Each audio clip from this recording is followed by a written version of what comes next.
Ô fera, nós somos do Vem Diploma e estamos aqui para garantir sua aprovação no ENSEJA, o Exame Nacional de Educação de Jovens e Adultos.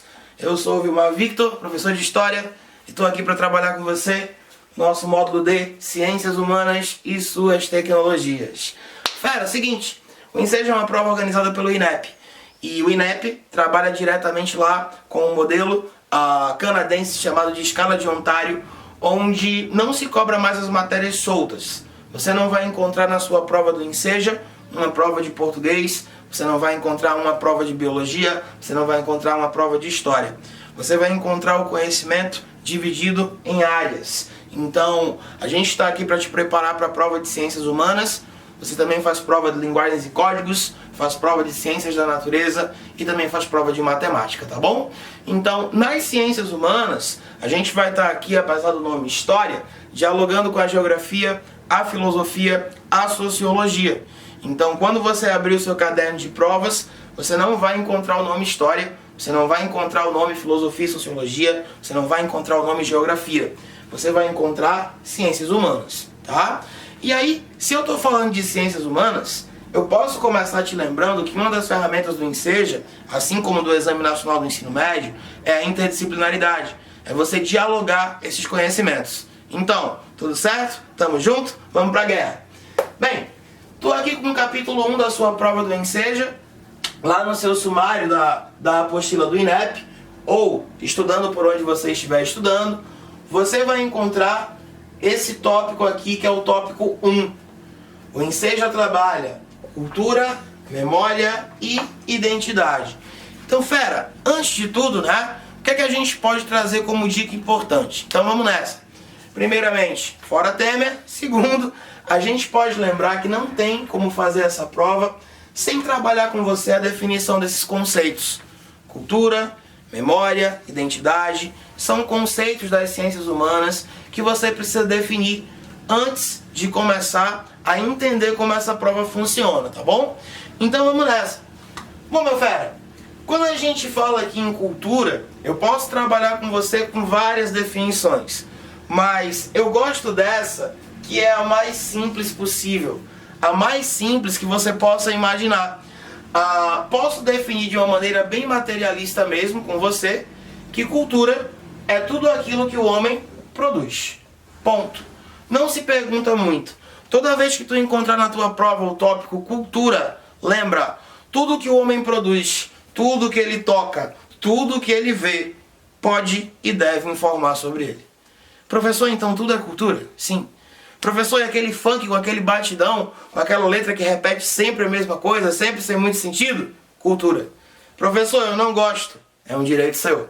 Mas tudo que o homem produz, tudo que ele toca, tudo que ele vê, pode ser definido como cultura. Tá bom? Bom, fera, tem outra definição que eu gosto de usar. Então, fica atento. Eu costumo dizer, como professor, como cientista humano, como historiador, que cultura é tudo aquilo que o homem produz. Já te passei essa. Mas eu também costumo dizer que a cultura é a lente pela qual o homem enxerga o mundo. E aí, se você imaginar que a humanidade enxerga o mundo de várias ópticas diferentes, em vários locais diferentes de observação, eu posso lembrar que é inerente ao homem a diversidade cultural. A diversidade de culturas existentes no globo Terra é uma coisa inerente à existência humana, tá bom? Então segue o baile. Se a cultura é tudo aquilo que o homem produz, eu vou lembrar para você que os bens culturais, eles acabam se transformando em históricos. Vê, por que históricos? Por que a gente pode chamar os bens culturais de históricos? Porque toda vez que você trabalha com o conceito de história, definiria lá o Mark Bloch, do movimento da Escola dos Análises, história, como um estudo da humanidade ao longo do tempo, ela é tudo que o homem produz, assim como o conceito de cultura, eles acabam se tocando. Então, se eu falo que a cultura é histórica, eu posso dizer que ela carrega consigo memória e ela carrega consigo identidade. Ok? E aí, vê, como é que eu posso definir memória? Posso definir aqui com você a memória como a capacidade de lembrar, ou rememorar, ou relembrar o passado. Fera, é impossível falar da humanidade sem suas memórias. Imagine que se não fossem os escritos que os homens deixam sobre o seu tempo, mas também as fontes orais, audiovisuais, arqueológicas, hoje seria praticamente impossível a humanidade saber de onde ela veio e quais caminhos ela trilhou até chegar até aqui. Então, eu posso definir para você a memória como essa capacidade de lembrar o passado. Mas, ao mesmo tempo, você deve imaginar que eu não tenho como lembrar coisas que eu não conheço. Eu posso trazer para você, suponha que a gente hoje pegasse uma pessoa que nasceu e viveu a sua vida inteira no Alasca. Ah, Vê, mas não tem como. Hoje a globalização, que a gente vai tratar em outra aula, ela faz com que as fronteiras sejam fluidas. Ela faz com que através da internet, com que através da rede mundial de computadores, com que através do próprio ser que tudo sabe, o Google às vezes sabe errado, cai na Wikipédia, né? Enciclopédia livre, como eu brinco com vocês. E esse cara vai estar conectado. Mas imagina que eu pego um cara que passou a existência dele no Alasca. Imagine que esse cara se isolou, ele mora dentro de um iglu. Imagine que esse cara não quis saber ou ter contato com outras partes do mundo durante praticamente toda a sua existência. E aí o que ocorre? Imagina que eu trago esse cara e eu coloco esse cara na cidade de Alta de Olinda. Imagine que, aquele abraço aí pro pessoal de Pernambuco que vai estar nos assistindo, a gente que chegou aqui no Rio para fazer essas aulas, aqui queimado, aqui do sol, né, também com essa cor um pouco difícil de não ficar vermelho.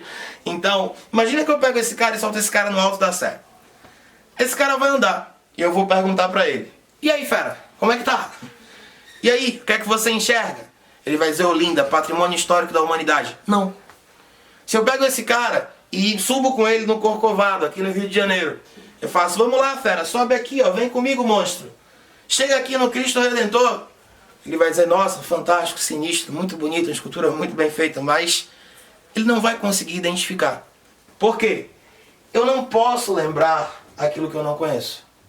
É impossível lembrar aquilo que você não conhece. Se eu dialogo contigo com a psicologia, eu reforço. A mente humana não consegue lembrar coisas que ela não conhece. É impossível. Então, o conceito de memória só faz sentido porque ele traz consigo o conceito de identidade.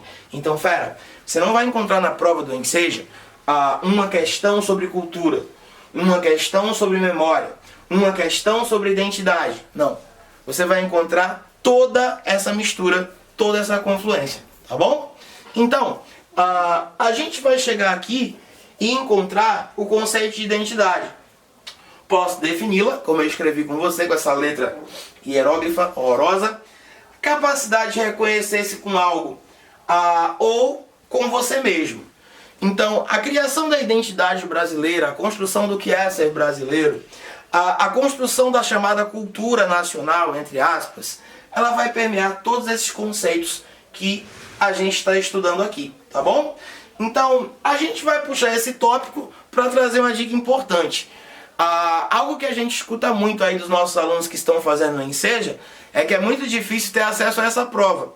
O INEP vai disponibilizar no seu site as apostilas com o conteúdo dos 9 capítulos que você vai fazer, seja no ensino médio ou no ensino fundamental. E aqui no Vem Diploma a gente vai estar aqui com vocês trabalhando todo o programa que serve para as 2 provas, tá? Mas muita gente reclama da gente não conseguir as questões da prova do Enseja. Então o cara faz a prova, mas essa prova não costuma ser divulgada, diferentemente do Exame Nacional do Ensino Médio. Você vai encontrar o acesso às provas do Enem de um modo mais fácil, de um modo mais simples. Você vai encontrar os próprios PPLs, as aplicações para o pessoal que está preso, né? E vai lá realizar o Exame Nacional do Ensino Médio. E no Enseja essa dificuldade. Você não vai encontrar por aí na internet as provas do Enseja de bobeira. E aí, o que é que a gente faz? Senta e chora. Não. A gente traz uma notícia boa e importante. Fera, o padrão do Enem é o padrão que o INEP usa no Enseja. A diferença é a adequação do nível de questão. Mas a gente vai trabalhar com aquele mesmo modelozinho. E aí fica uma dica para você. Eu pesquiso Enem, trabalho com Enem há muitos anos. E eu lembraria para você que esse tópico aqui do Enseja, na verdade, puxa um tema que o Enem, por exemplo, utiliza todo ano. Patrimônio histórico-cultural. Eu aposto com você que você vai abrir a sua prova do Enseja e você vai encontrar com isso aqui. Tá bom? Por quê? Quando eu defino patrimônio histórico ou histórico-cultural, eu trabalho diretamente com cultura, memória e identidade. Então, só para você ter uma ideia, em todas as provas do Enem eu lhe faço um desafio. Dá uma pesquisada lá e procura porque o próprio Enseja utiliza muitas vezes questões modificadas de Enems antigos, tá? A gente pega lá o antigo Enem de 98 até 2008, onde você tem sempre questões de patrimônio histórico. O próprio Cristo Redentor já apareceu na sua prova várias vezes, numa questão muito fácil, inclusive, tá? E a gente vai encontrar lá, de 2009 para cá, esse tema patrimônio histórico que puxa cultura, memória e identidade, estando em quase todos os anos da prova. O último ano que ele não caiu foi justamente 2017, porque 2017 foi um ano louco, né? Se você não sofreu, se você não chorou, se você não amou em 2017, não teve vontade de dar uma voadora em alguém, sinto, você não viveu em 2017, né? Então, a gente chega aqui com a definição de patrimônio histórico. E aí, o que é que eu posso puxar com você? Primeiro, você vai lembrar comigo que toda vez que eu defino algo como patrimônio, eu posso dizer que todo patrimônio pertence a alguém, ok? Toda vez que você diz que algo é patrimônio, isso significa que aquilo pertence a alguém. Se esse patrimônio é chamado de histórico, eu defini com você história como o estudo dos homens no tempo, eu posso dizer que ele pertence a toda a humanidade. Se ele é cultural, é porque ele é produzido pelo próprio homem, ele tem a ver com aquilo que a humanidade produz ao longo de sua existência, tá? E um conceito que vai aparecer importantíssimo aqui na sua prova do Enseja é esse conceito.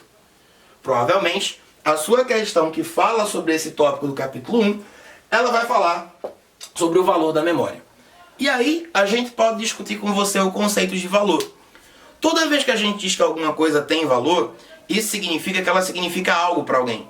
Ela identifica algo, ela tem um sentimento de identidade, uma noção de memória com alguém. Então, quando você fala em valor, esse valor pode estar destrinchado em duas categorias. Esse valor pode ser, aqui comigo, concreto, mas ele também pode ser um valor simbólico. O que é um valor concreto em tempos de capitalismo? Simples, algo que vale dinheiro, tá? E se eu falo em valor simbólico, eu estou falando num valor que vai além do valor concreto. Estou falando num valor que não pode ser pago em dinheiro, em grana. Por exemplo, eu dava essa aula de patrimônio uma vez, né? E um ninja chegou para mim e fez assim: VV, eu não consigo entender por que as pirâmides egípcias são patrimônio da humanidade. Eu disse: por quê? Disse, porque é pedra. Está muito legal, né? Mas toda vez que você olha para aquelas pirâmides, você consegue lembrar de como o Egito foi uma civilização ostentosa e grandiosa no passado. Então, esse valor simbólico, ele é um valor que vai muito além do dinheiro. Se eu fosse vender o Partenon na Grécia, se eu fosse vender as pirâmides egípcias, provavelmente, pelo seu material, eles não valeriam, concretamente. Mas o valor simbólico, com certeza, existe. É impossível você não se identificar com coisas que rememoram um passado com o qual você se identifica. Então, fera, imagina que você pega aquele cara que diz: não, sou brasileiro, mas não gosto do Brasil, preciso morar fora do Brasil, eu preciso ir pra fora, o Brasil não presta. Isso é um discurso muito legal, né? A classe média brasileira que faliu esse país, a classe alta na verdade, e hoje ela mora em Miami. Mas então, imagine que você pega um cara e esse cara vai morar longe do nosso continente. Manda ele lá pro outro lado, manda ele lá pra onde você quiser. E eu garanto que se ele passar 10, 15, 20 anos lá fora, quando ele chegar aqui, mesmo sem querer, o sentimento dele de identidade será aflorado. Se você está lá no Recife, o pessoal do Recife vai estar assistindo nossas aulas aí também. Quando você estiver chegando ali no Cais de Santa Rita, nas mediações do Cais de Santa Rita, você vai respirar fundo, vai respirar forte. 10 anos fora do Recife, vai dizer: nossa, que cheiro de urina, né? Urina colonial, né? O recifense que urinava no Recife antigo, muito antes da ocupação holandesa. Você vai olhar pela janela do ônibus e você vai dizer: nossa, quantos trombadinhas, né? Eles se multiplicam muito rapidamente, é um fenômeno que nem a biologia explica. Mitose, talvez, né? Então, você vai chegar ali na praia de Boa Viagem, né? Vai começar a olhar para a água, vai ver aqueles tubarões maravilhosos, né? E você vai dizer: isso é Recife, isso é Pernambuco, isso é Brasil.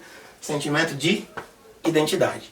Então, fera, quando a gente fala em valor simbólico, é um valor que o dinheiro não pode comprar.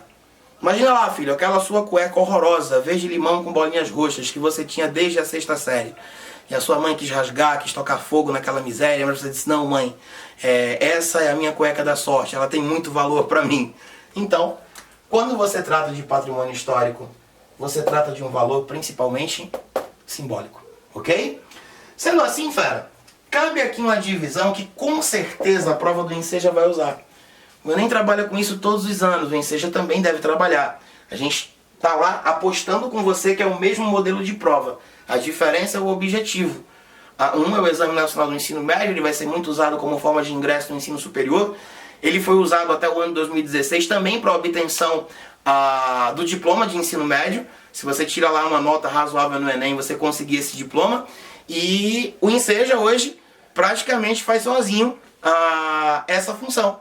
Então, a gente vai começar a encontrar aqui com você justamente um estilo de prova muito parecido com a prova do Enem, cara. Muito parecido com o estilo do Exame Nacional do Ensino Médio. Aquilo é um modelo, aquilo não é à toa, você vai encontrar. Então, fera, o Enem vai sempre dividir, o INEP, quando faz suas provas, divide o patrimônio em duas categorias. Eu tenho aqui com você o patrimônio material e eu tenho o patrimônio imaterial. Vê o que é que significa? Fera, se você desconstruir comigo, você entende na hora feito caldo de cana. Você entende na hora feito que suco de morango, refresco de morango, aquela bebida ótima da sua infância, né? Você tomava lá aquele copo de água com tinta, comia 3 biscoitos, se sentia alimentado por 5 meses, né? Aquilo inchava, que era uma beleza, né? Então, fera, quando eu falo em patrimônio material, é aquele que é matéria, palpável, eu posso ver, eu posso tocar, ok? Quando eu falo em patrimônio imaterial, esse I é um prefixo de negação. Quando eu falo em patrimônio imaterial, eu estou falando diretamente de algo que não pode ser tocado. Então, eu poderia dar vários exemplos para você. Se eu falo em patrimônio material, eu falo em tudo aquilo que eu toco. Lugares, elementos paisagísticos, poderia citar conjuntos arquitetônicos, sítios arqueológicos, Cidade Alta de Olinda, o Pelourinho em Salvador, na Bahia, como falam os baianos, com aquele sotaque belíssimo, né? O Cristo Redentor no Rio de Janeiro, a Estátua da Liberdade nos Estados Unidos, todos esses se encaixam no que eu chamo de patrimônio material. Se eu falo em patrimônio imaterial, eu posso trazer para você aquele que não é matéria, aquele que não se toca, ok?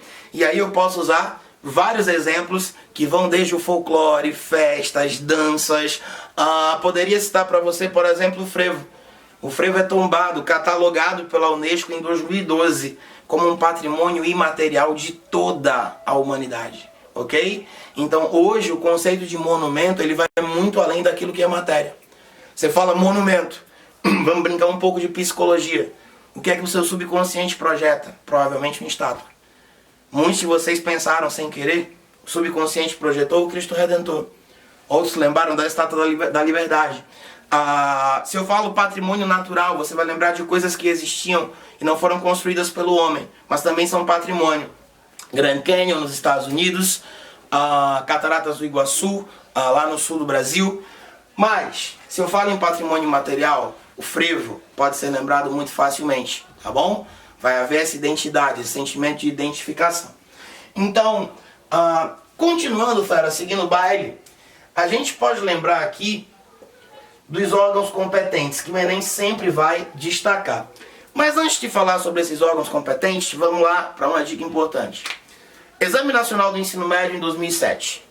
Questão que tem a cara do Enseja, ela pode ser copiada a qualquer momento, hein?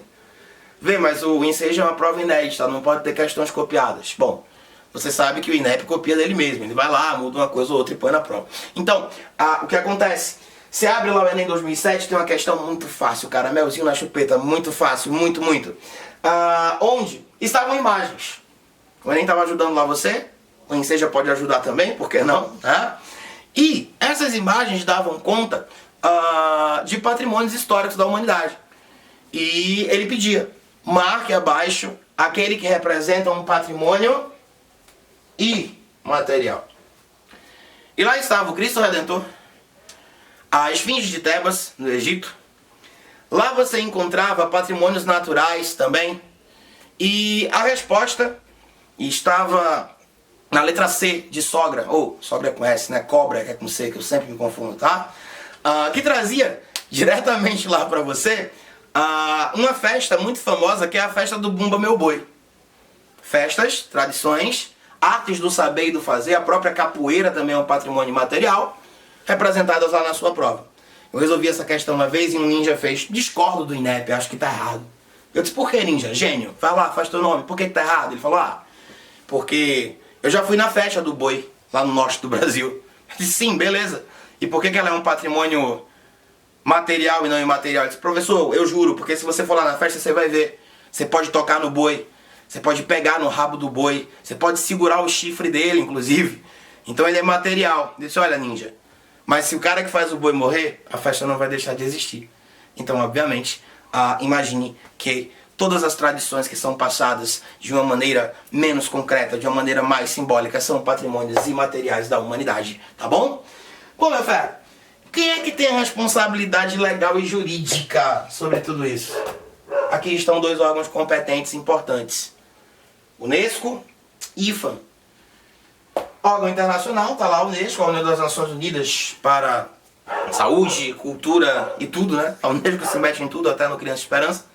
E a gente vai ter aqui no Brasil o IFAM, com PH, que na verdade deveria se chamar IPAM, já que ele é o Instituto do Patrimônio Histórico e Artístico Nacional. Fera, deixa uma dica, né? Estamos no Rio de Janeiro, capital do nosso país durante muitos anos, e eu posso lembrar para você que o IFAM, na verdade, tinha outro nome. Isso já foi questão do Enem, então o INSEJA pode muito bem trazer algo do tipo. E aqui eu vou destacar que o IFAM foi criado durante o governo Vargas.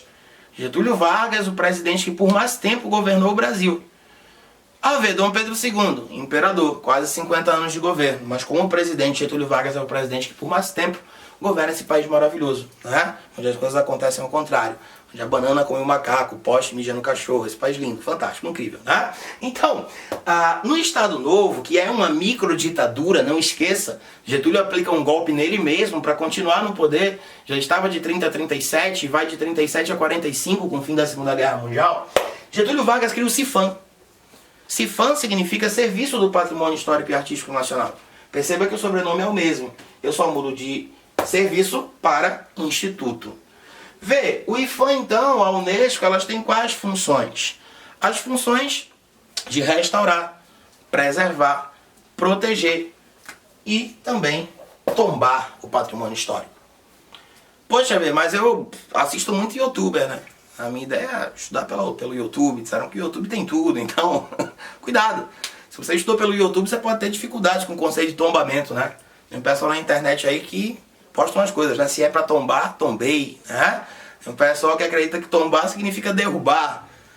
Se eu tô no dicionário patrimonial trabalhando cultura, memória e identidade, filho, tombar significa registrar, catalogar, oficializar juridicamente um bem como patrimônio, seja ele nacional ou da humanidade. Ok? Por que o tombamento é importante? Sem o tombamento não existe a proteção, não existe a preservação, não existe o restauro do patrimônio histórico. Ok? Vê, por que é importante preservar esse patrimônio após tombado? Muitas vezes ele precisa ser protegido, preservado, para que não seja vítima das ações de vândalos, que querem pichar o patrimônio, quebrar o patrimônio, enfim, estragar o patrimônio, né? A gente poderia citar vários casos. A gente está aqui no Brasil, mas a gente poderia citar vários casos interessantes. Vamos lá, monstro, vem comigo.